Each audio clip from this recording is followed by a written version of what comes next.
Olá pessoal, sejam muito bem-vindos a mais um vídeo do meu canal. Meu nome é Naomi, esqueci meu próprio nome.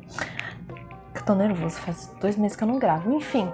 E hoje nós iremos conversar um pouquinho sobre esse livro aqui, o Tratado Elementar da Magia Prática de Pappus. Esse seria, se não, um dos melhores livros de magia que eu já li na minha vida, ou até hoje. Eu falei que ia tirar um hiatus ali da minha vida para poder estudar sobre bruxaria e magia, e o que eu estou fazendo? Eu estou estudando e falei que eu ia voltei agora com esse livro maravilhoso. Enfim, vamos só começar.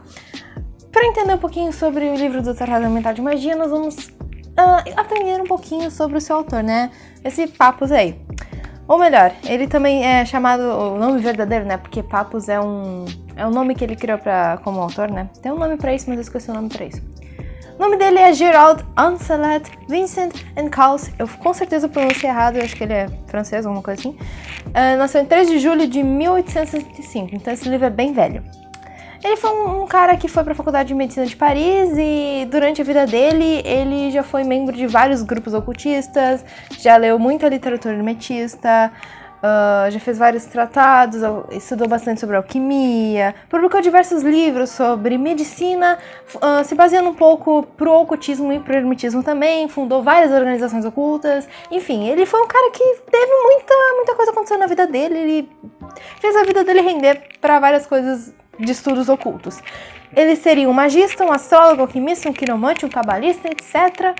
Mas, principalmente, uma das coisas que eu mais gosto, né, ele é um hermetista. Eu adoro, uma das minhas paixões são pessoas hermetistas, né.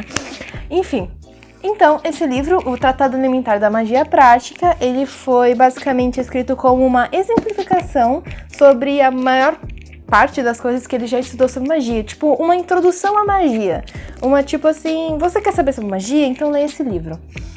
E caralho, esse livro eu não li todo ainda, né, mas ele é incrível, só pra falar. Então, ele começa abrindo o livro um pouco falando sobre o século XIX, que ele começa a falar sobre o fim da influência da igreja nas coisas, né, que começou até vários movimentos científicos, essas coisas, que começou até o iluminismo. Sim, o iluminismo veio... Nossa, tá muita fumaça. O iluminismo veio a bater na porta, né? E agora muitas das coisas que estavam ocultas antes não estavam mais. Muitos conhecimentos ocultos que eram proibidos pela igreja naquela época começaram a sair para fora, as pessoas começaram a ter mais liberdade para estudar sobre essas coisas e, enfim, esse tipo de coisa aconteceram. Então ele começa a falar sobre isso, falando sobre o pensamento positivista racional e essas coisas assim. O tratado. Então, como eu falei antes, ele busca exemplificar a magia através do método científico, que é uma das coisas mais... Nossa, perfeitas que eu já ouvi na minha vida, que é explicar magia através da ciência. Olha só que incrível. Não vai ser tipo fórmulas no livro, mas ele basicamente vai tentar explicar através de um jeito mais científico, né? Que eu adoro ciência. Ele diz também que o Tratado Elementar da Magia Prática, eu devia abreviar esse nome, né? Ele seria uma introdução ao livro O Ritual de Eliphas Levi. Ele fala muito sobre esse brother no livro dele. Então eu acho que o próximo livro que eu vou ler sobre magia vai ser esse aqui, porque parece bem interessante. Enfim, nesse vídeo eu vou explicar o primeiro capítulo da primeira parte do livro, sim. A primeira parte do livro, ele fala sobre a teoria da magia. Teoria das coisas, vai começar a explicar como as coisas funcionam. E, então, ele começa abrindo com o básico do básico do básico. O que é a magia, né? Então ele começa falando, a magia é a ciência da aplicação. Por quê? Ele começa a comparar magia com a ciência oculta. Ele fala que a ciência oculta é literalmente uma ciência teórica. A ciência oculta seria a ciência teórica do ocultismo ali, tipo a explicação das coisas e tal. A magia seria a prática dessa ciência oculta. E ele fala, obviamente, que você não consegue praticar alguma coisa sem ter a teoria. Você não consegue praticar a magia sem conhecer a ciência, sem conhecer a teoria. Então a gente vai aprender primeiro a teoria, né? Pra gente não começar a fazer um montão de merda por aí, né? Fazer feitiço, fazer umas coisas assim, ou também não conseguir fazer por causa que ele não sabe a teoria. Ele fala então que a magia é a ciência da aplicação. Para exemplificar muito bem, assim, ele dá um exemplo muito interessante para começar a explicar realmente como a magia funciona, ele dá o exemplo do cavalo, do cocheiro e da carruagem. Então, tenta imaginar um cocheiro em cima da carruagem que tem as... Dirige, não sei se tá certo. Dirige a carruagem com o cavalo. Então, ele começa a falar: a carruagem não conseguiria ser levada apenas pelo cocheiro. Você não, tipo, o cocheiro não conseguiria pegar a carruagem e empurrar ela e ela ia começar a andar. Precisa do cavalo. O cavalo é mais forte que o cocheiro, ele tem mais força. O cocheiro, ele dirige o cavalo, ele comanda o cavalo para onde ele quer e com a força que ele quiser.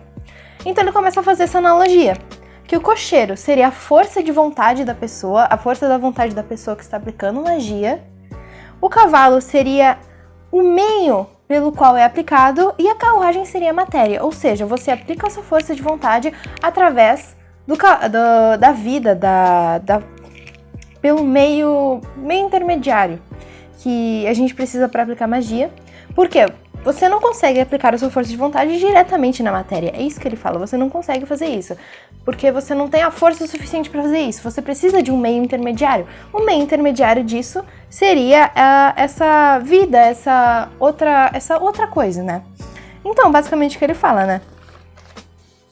Que a gente precisa de um meio intermediário para aplicar a magia na matéria.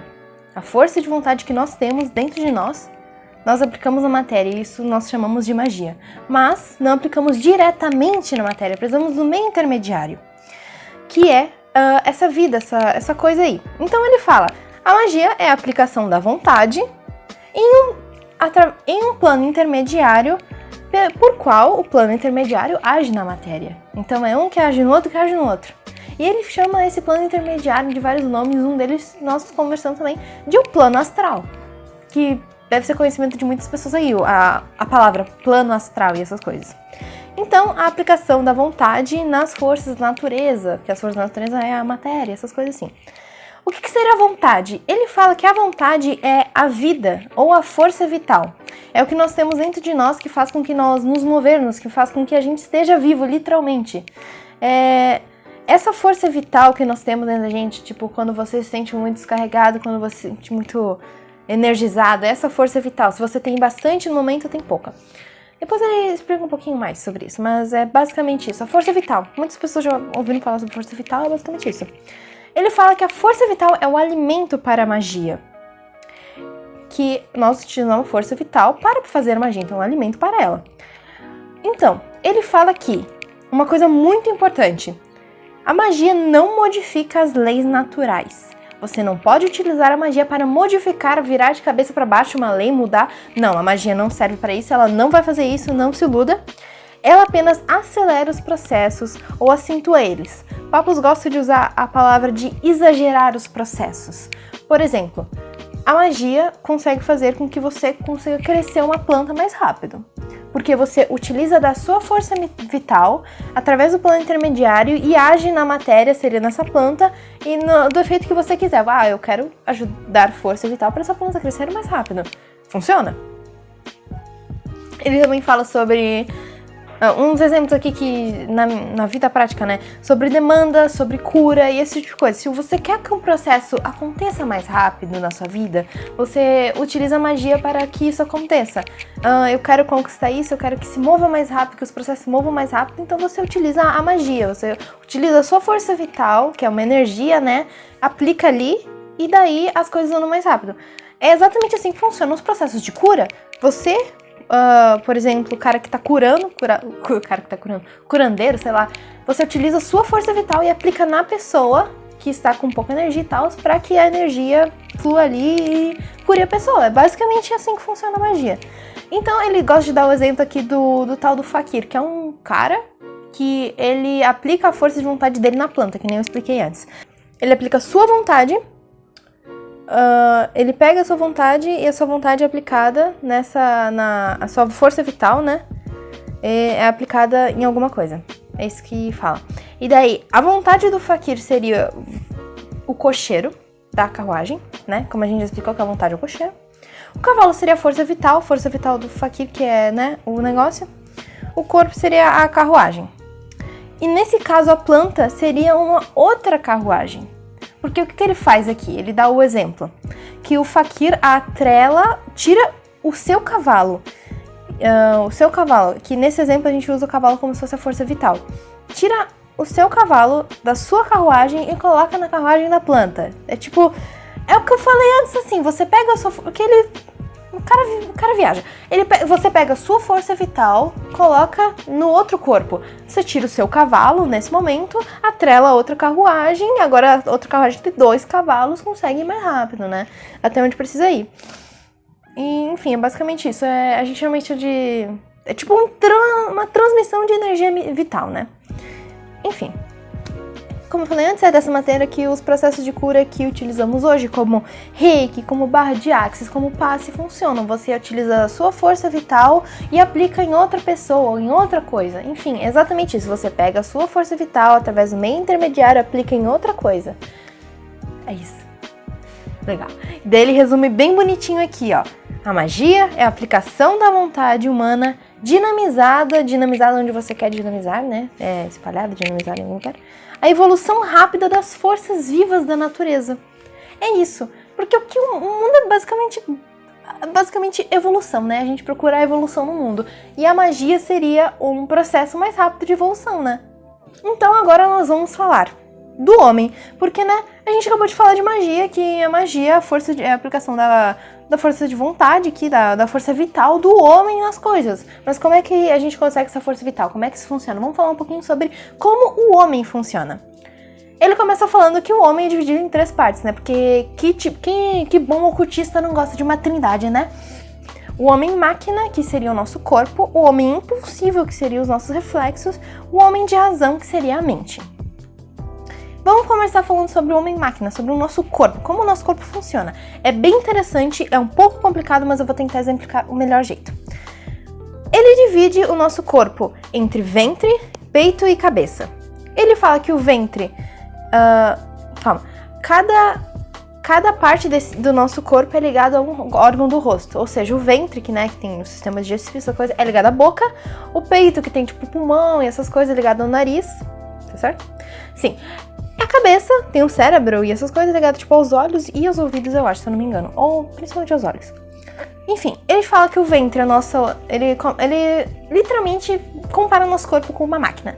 Fala que o nosso ventre é a usina hidráulica, o nosso peito é a usina de vapor e a nossa cabeça é a usina elétrica. Isso é bem interessante. Enfim, literalmente a lei da correspondência aqui, ele só tá falando aí. Enfim, ele fala que o homem-máquina, ele produz as forças vitais. O nosso corpo produz as forças vitais e mantém a gente vivo. Porque sem o corpo a gente não viveria aqui na matéria, né? Então é bom a gente estudar sobre o corpo para poder entender como é que funciona. Agora vamos explicar um pouquinho melhor sobre cada parte. Como funciona a produção da força vital, como funciona essas coisas assim. Começa tudo no ventre. Por quê? Quando a gente ingere o alimento, o ventre produz a matéria no organismo. Ele transforma esse alimento no que nós chamamos de quilo. E também ele faz a manutenção de todo o nosso corpo, da usina e tal, do nosso corpo, da máquina, né? E também excreta o desnecessário que não é utilizado. Enfim, o importante aqui é que ele ingere o alimento e transforma o alimento no que nós chamamos de quilo, né? No quilo, na matéria, né? Essa matéria / quilo. Depois, o nosso ventre, ele utiliza desta matéria, né? Tipo, não da comida literalmente, assim, mas ele utiliza essa matéria aqui e dinamiza através da respiração.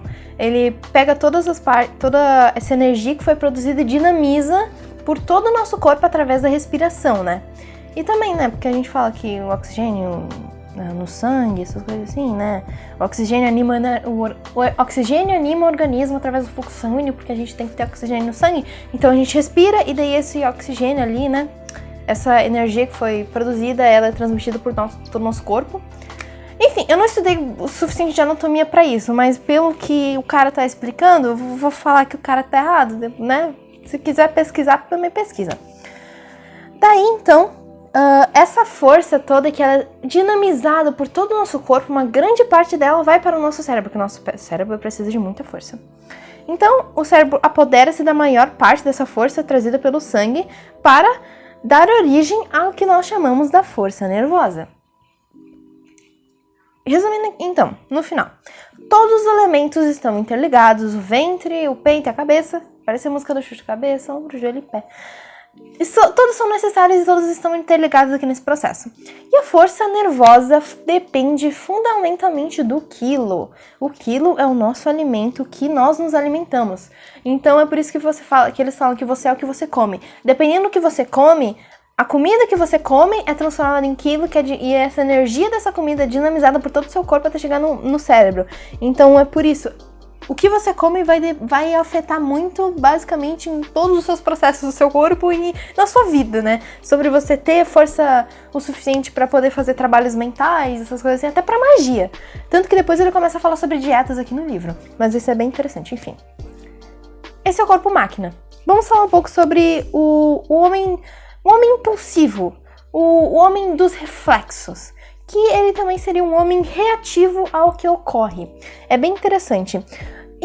O homem de impulsos está literalmente ligado, porque a gente está falando, nós estamos falando do corpo, do sistema nervoso. Sistema nervoso seria um acumulador de forças, como ele fala aqui. Sistema nervoso, ele é dividido em coluna vertebral, que é a nossa coluna vertebral, todo mundo sabe o que é, eu espero, e os cordões nervosos.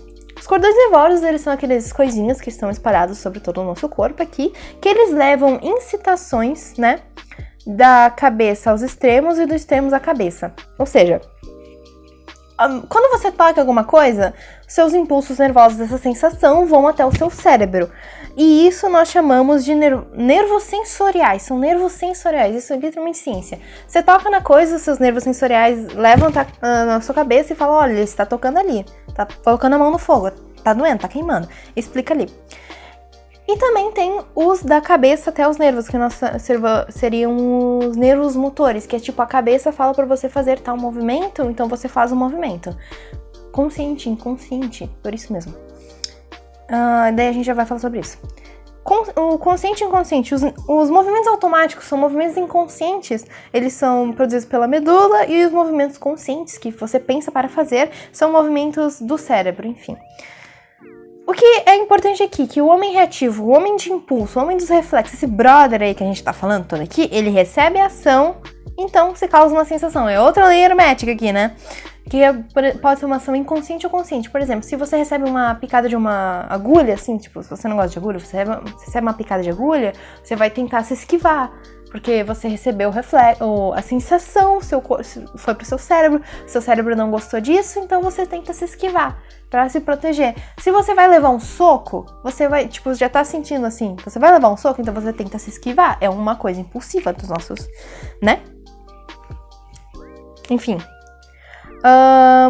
O movimento consciente de não reagir requer mais força do que o impulsivo. Porque impulsivo, você só faz. Mas o consciente, você tem que pensar, tipo, você tem que literalmente pensar.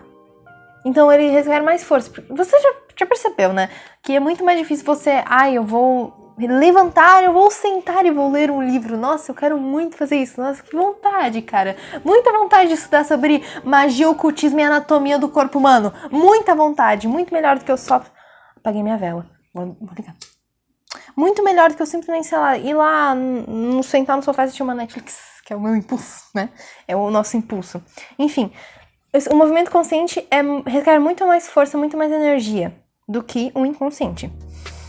Mas, obviamente, o homem impulsivo pode ser dominado pelo homem de verdade, que é o que nós chamamos. O homem, ou seja, eu posso decidir através da minha vontade de sentar e estudar sobre anatomia e ler 10 páginas sobre nervos sensoriais do corpo humano para fazer um vídeo. E eu quase apaguei minha vela de novo. Enfim. Ele fala aqui então, né? O homem é triplo. Ele é dividido entre a máquina, impulso e a razão. A razão, todo mundo já sabe como funciona. Pensamento, essas coisas assim, né? O homem de razão é o homem do pensamento. O cara que utiliza a força nervosa ali, né, pra pensar, pra fazer as coisas, consciência, essas coisas assim. Então não precisa explicar muito sobre ele. Então, ele divide o homem impulsivo, que aqui a gente tá falando sobre o máquina, o homem de reflexos, né, e o homem da razão.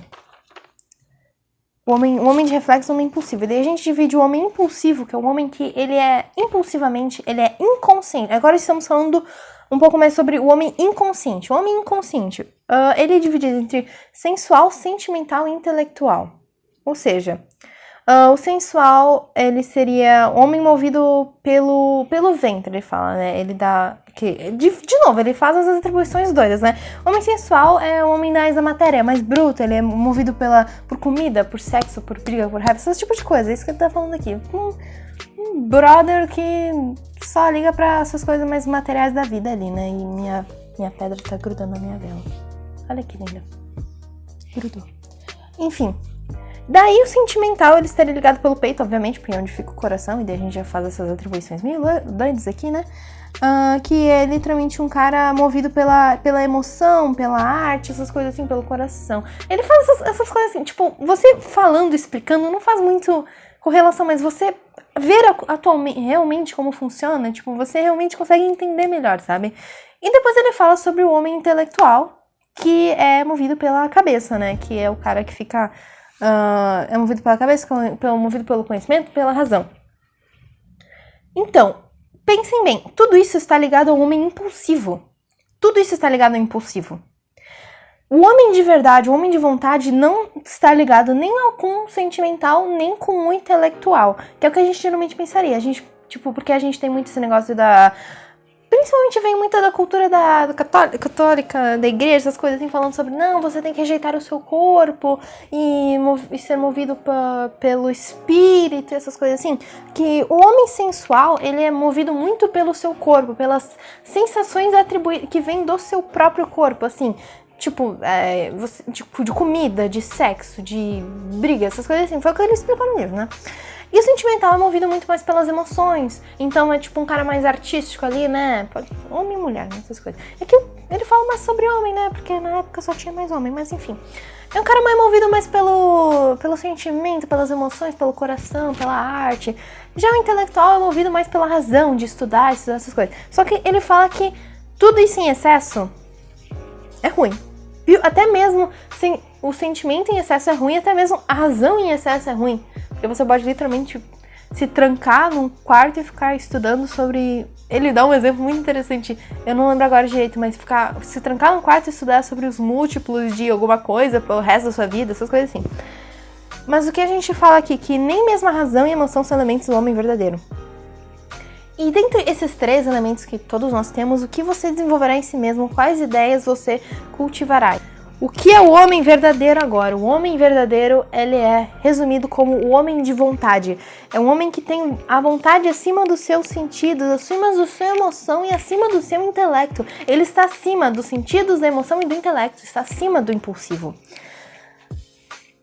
Doido. E ele fala que essa vontade, ela é conseguida, né? Você consegue desenvolver a sua vontade para fazer algo através da meditação sobre as coisas. Que é a digestão psíquica, né? Você recebe uma sensação... Olha só a mistura. Você recebe uma sensação externa, você digere no seu coração e na sua cabeça. Principalmente na sua cabeça, né? Porque... não. Equilíbrio. É que o cara não explica direito, mas enfim... O livro é difícil, o livro é muito difícil. Mas é através da meditação, né, que o filósofo grego falava lá. O homem verdadeiro de vontade, ele adquire o que ele quer fazer da sua vontade, qual é a sua vontade, através da meditação sobre as coisas. Que a meditação é o equilíbrio entre você receber as sensações e você pensar e sentir sobre o que está acontecendo. É uma ideia, daí você cria uma ideia produzida pela sensação. Então, o que ele fala, né? A percepção do mundo exterior, agir sobre a sensação conscientemente, não impulsivamente. E tudo isso é necessário para qualquer prática mágica. Você tem que estar 100% consciente, utilizando toda a sua vontade para produzir alguma coisa da sua prática ali mágica, né? Para você fazer o que você quer. Daí, ele fala, como eu estou falando há meia hora aqui, sobre o equilíbrio das coisas. O equilíbrio é o fundamental, é outra lei hermética falando sobre as coisas. Enfim, o que ele fala? No homem impulsivo, no homem em geral, né? Desculpa, eu falei errado. No homem ocorrem diversos impulsos desarmônicos querendo mover ele pra um lado ou outro, sabe? Uma polaridade ou outra. Que é o que a gente fala de entalpia, né? Que quando Não, agora tô misturando coisa da física, mas a entropia a gente fala que um sistema ele tende a ficar desorganizado com o tempo.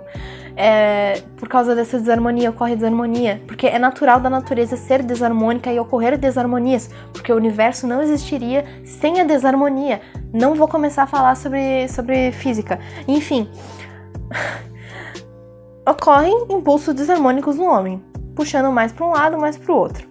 E ele fala que o fundamental é você ter harmonia entre esses dois extremos. O homem se move à sua vontade. Você usa a sua vontade para se equilibrar entre os extremos. E aqui ele fala sobre o corpo e o espírito. Lembra que eu falei antes que na igreja católica, no catolicismo, nessas religiões, falam muito sobre só o espírito. Não, você não tem que... O seu corpo você rejeita e você só pensa no espírito. Não, porque a gente está num plano material. Nós temos um corpo. E aqui ele fala, você tem que ter o equilíbrio entre o seu corpo e o seu espírito. E esse equilíbrio é atingido através da vida, né? Do corpo astral, do princípio intermediário. É aí que está. Você tem o corpo, você tem o espírito e entre esses dois extremos você tem a vida. A vida que nós vivemos aqui, né? Nosso fluido astral, nosso princípio intermediário, enfim. É o equilíbrio entre o corpo e o espírito, que é o que o Aristóteles falou pra mim no começo do primeiro ano do ensino médio, que é o que eu tava lendo. Eu fiquei, caralho, esse cara tem mó razão, né? Caramba. Daí ele faz outra atribuição pra gente explicar um pouco sobre a força nervosa, que é o que equilibra. A força nervosa é o que equilibra o espírito e o corpo e tal. Mas eu vou explicar melhor aqui. Ele fala de novo, de volta, pro cocheiro, pro cavalo e pra carruagem. Se você perceber, o cavalo é o princípio intermediário, né, entre o cocheiro e a carruagem. Já que o princípio intermediário que nós temos entre o homem e o espírito é a força nervosa. A força que equilibra e que mantém o laço dos dois. Sem a força nervosa, o homem e o espírito não estariam conectados. A força nervosa que conecta eles. É através dela que se realizam as ações do espírito no corpo. Ou seja, o espírito pode agir no corpo, né? Mente ali, no homem aqui, né? E, consequentemente, isso será atingido no mundo exterior. Sabe quando falam, tipo, eu acho que ele tá falando sobre... Vou fazer uma presunção bem doida. Quando falam de você, tipo, ver alguma razão, alguma coisa assim, pra você fazer alguma coisa, quando tinha uma mensagem, alguma coisa, sabe? Ou, tipo, impulsos pra você fazer algo e que depois, uau, deve ser isso. Provavelmente, eu vou chutar que é isso, né? Vamos chutar que é isso. Mas, enfim. O que importa aqui é que o espírito pode agir no corpo. O espírito pode agir na gente. O espírito influencia a gente. Não é só a gente influencia. O espírito não sei. Evolução, né? Estou muito qualificada para falar sobre tudo isso. Vocês estão vendo que eu estou muito qualificada. Enfim. Daí a gente começa a falar um pouquinho sobre o ser impulsivo. Que o ser impulsivo é aqui nós chamamos de ser impulsivo, mas nós também podemos colocar bastantes aspas e chamar ele de o subconsciente, o ser inconsciente das coisas. E o que a gente fala aqui? Que o corpo físico, ele manda sensações e impulsos para o ser inconsciente, assim como o espírito manda sensações e impulsos para o ser inconsciente. Ou seja, esse ser inconsciente, o impulsivo, está sempre recebendo impulsos do espírito e impulsos do corpo físico para fazer coisas, sabe? Esse tipo de coisa. Só que o ser impulsivo sempre vai obedecer ao mais forte. Se o espírito estiver mandando impulsos mais fortes que o corpo, então ele vai obedecer ao espírito. Se o corpo mandar impulsos mais fortes para o ser inconsciente, então ele vai receber o inconsciente. Se o cara tiver numa sensação muito boa, que não tiver nenhum impulso do corpo e ele quiser, nossa, gostaria de dar uma meditadinha agora, hoje é o dia de fazer uma meditação gostosinha, ele vai obedecer o espírito. Mas se ele acordar e daí ele for checar o celular e, nossa, o Reels interessante aqui no Instagram, olha só, impulsos externos, impulso do corpo, não vai querer dar aquela meditada. Sim, sou eu. Enfim, mas ele irá obedecer ao mais forte se não houver a vontade do homem. O homem não botar a sua vontade. Eu posso estar lá no Reels do Instagram e falar, não, mas eu quero meditar. Ou eu posso falar, não, agora tá um momento tão bom pra meditar, só que, nossa, eu tenho que fazer esse negócio aqui material, eu preciso fazer, porque senão eu não vou conseguir fazer, tipo, sabe? Sei lá, eu tenho um compromisso pra sair, eu tenho que fazer alguma coisa e não, mas eu queria ficar aqui. Não, eu tenho que fazer. Então eu vou fazer.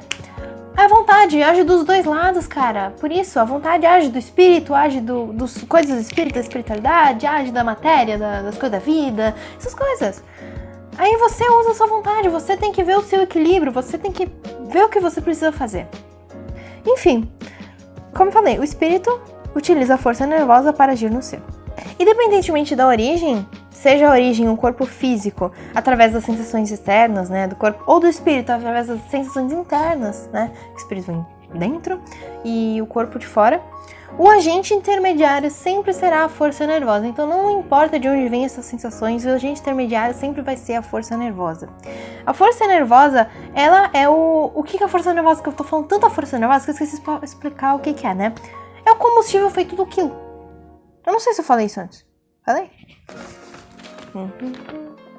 Sim, falei. A força nervosa é o quilo, né? Que é transformado, dinamizado em energia e depois vai para a mente e daí transforma em força nervosa.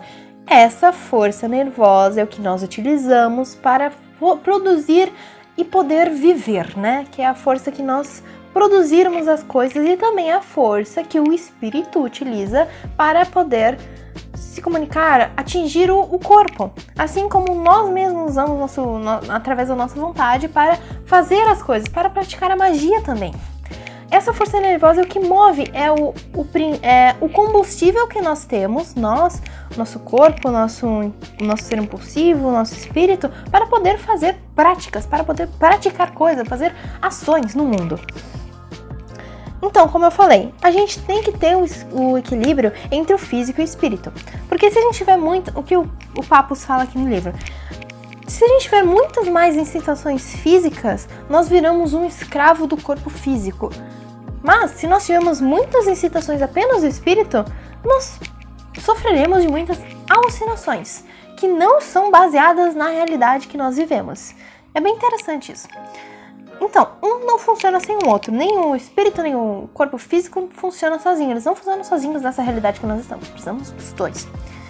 E daí, eu tava pensando aqui em ler pra vocês, pra basicamente terminar o vídeo bonitinho, uma coisa que ele fala sobre a imaginação, porque aqui, eu parei lendo na parte que, eu parei o roteiro aqui, né, na parte que ele tava falando sobre as alucinações.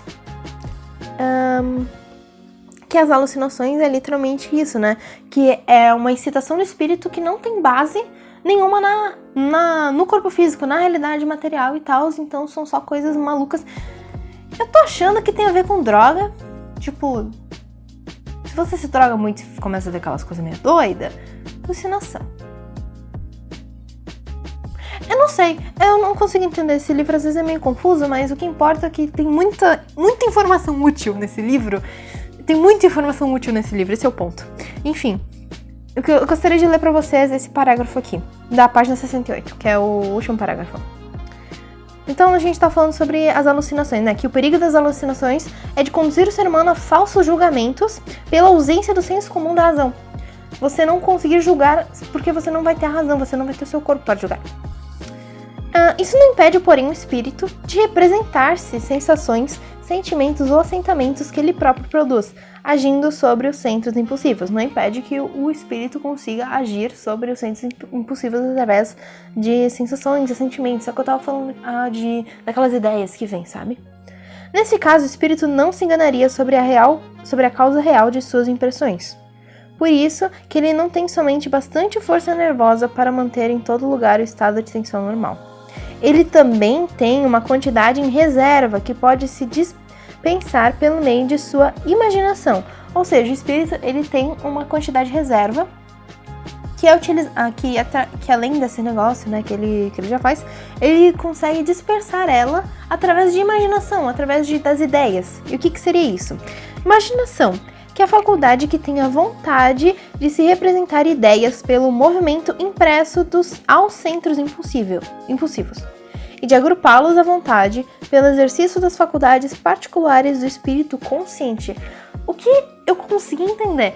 Ele fala que o espírito, então, ele pega essas ideias, que são sensações externas do material, né? E ele agrupa elas e modifica elas até que se tornem ideias, tipo... Como funciona a criatividade? Você pega várias coisas externas e daí você cria uma ideia através disso. É isso que o espírito faz. Ele pega essas ideias, ele agrupa e cria coisas através disso. É isso que seria, então, um bom equilíbrio, digamos assim, entre o espírito e o corpo. Esse negócio da imaginação. A imaginação é um luxo que se desaparece rapidamente ao menor excesso de fadiga. Isso é, desde que o fluido nervoso não exista mais em quantidade suficiente para construir uma reserva ao serviço do espírito. Se você não tiver força nervosa suficiente, você não irá ter imaginação, porque você precisa de uma reserva. O espírito usa uma reserva do que você já tem, desculpa meu nariz, para produzir a imaginação. Então, se você não tem quilos, se você não, você não se alimentou bem, não descansou bem, você não vai ter ideias. Porque você já tá usando toda essa força nervosa para funcionar, para ser ser humano funcional. Mas talvez nem funcional o suficiente. Por isso que o descanso é muito importante, caso você queira fazer um exercício mental, um exercício artístico, esse tipo de coisa assim, né? Ou se você quer fazer qualquer coisa, né? É importante. É o básico do básico da vida humana, né? Saber sobre essas coisas. Mas às vezes a gente nem segue, né? Porque a gente gosta de se desgastar. O ser humano adora isso. Enfim, daí ele termina falando um pouco sobre o fluido nervoso e sobre essa força nervosa e tal, pra falar sobre alguns fenômenos. Tipo o sono natural. O que é o nosso sono natural? É quando ocorre o fim do fluido nervoso no organismo. A gente não tem mais fluido nervoso, então a gente fica cansadinho. Ele literalmente fala isso no livro. Então, o sono natural é quando você não tem mais fluido nervoso, então você cansa e você vai dormir. E daí o corpo vai produzindo mais fluido nervoso, mais força nervosa enquanto você dorme. E quando tem o necessário, ocorre o fenômeno que é acordar. Esse livro é muito estranho. Ele fala também sobre a embriaguez, que é você ficar doidinho, né? Que é... assim, é bem interessante. A gente tem um fluido vital harmonioso no nosso corpo. E o que acontece quando ele dá o exemplo do álcool, né? Você ingere muito álcool, você fica meio doidinho da cabeça. Ele dinamiza esse fluido vital mais que o natural. Esse fluido vital, ele já é dinamizado pelo corpo, mas quando você bebe muito álcool, esse fluido é dinamizado mais ainda. Então ocorre muitas sensações pelo corpo, ocorre o desequilíbrio. Você desequilibra o seu corpo, do seu espírito, essas coisas, e você dinamiza muito o fluido natural, começa a passar por todo o corpo e ocorre o desequilíbrio. E isso ocorre porque ele utiliza a reserva de força nervosa e excita todos os órgãos, excita todo o seu corpo. Então ele pega mais a força nervosa e começa a passar por todo o seu corpo e essas coisas assim.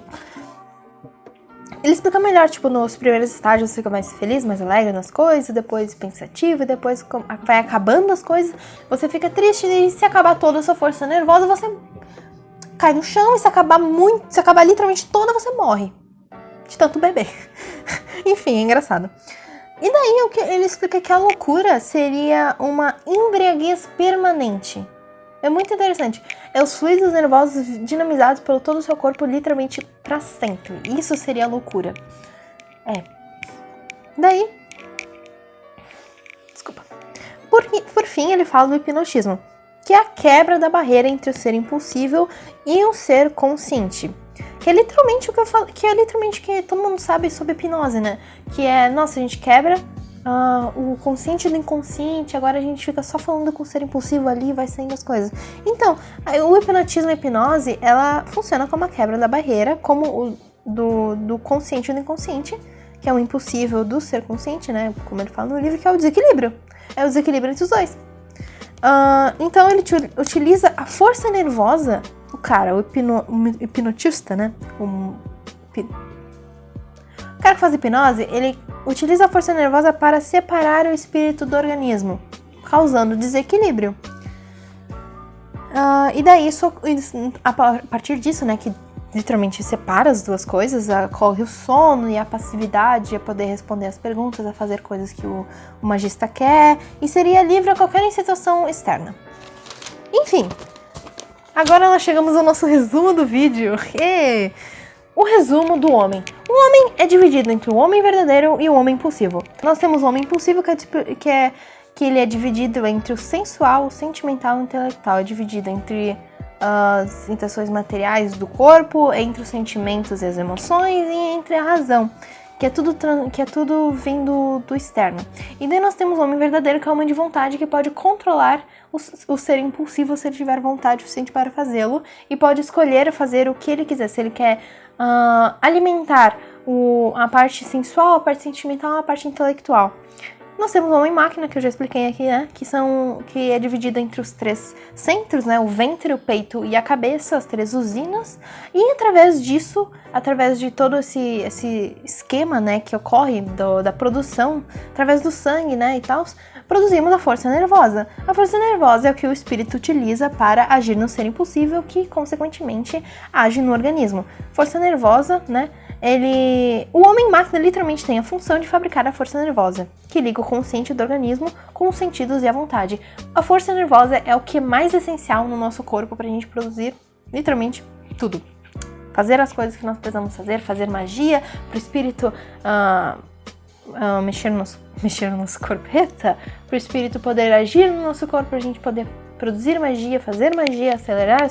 A força vital é a vida que vem dentro da gente, é a vida que... É a vida. É isso, é a força vital. Pronto. E aqui acabou o vídeo. Se vocês quiserem mais, deixem nos comentários se vocês quiserem mais, porque eu tô chegando nas partes que eles estão falando sobre... Eu já cheguei na natureza. A gente vai falar um pouquinho sobre a natureza. É bem interessante. O cara fala sobre o movimento de rotação e translação, e eu nunca entendi tão bem o movimento de rotação e translação na Terra como eu nunca entendi em aula de geografia. E ele fala sobre as forças da natureza. Acho que ele vai falar sobre os elementais, mas eu também já tô chegando na parte a utilização das coisas na magia. É bem interessante, e se vocês quiserem mais, eu vou gravar mais um vídeo, porque eu quero muito. E eu espero que o próximo vídeo desse canal seja mais sobre hermetismo, porque eu não terminei a série sobre as coisas herméticas, enfim. É isso que eu tinha pra falar pra vocês, eu espero que vocês tenham gostado. E nos vemos no próximo vídeo, que eu não sei quando é que vai sair, mas vai sair porque eu tô muito feliz de estar de volta. Espero que vocês tenham gostado. Qualquer dúvida eu posso tentar ajudar nos comentários, e é isso. Um beijo, um ótimo dia, tarde, manhã, noite, lapso temporal que você esteja. Até a próxima.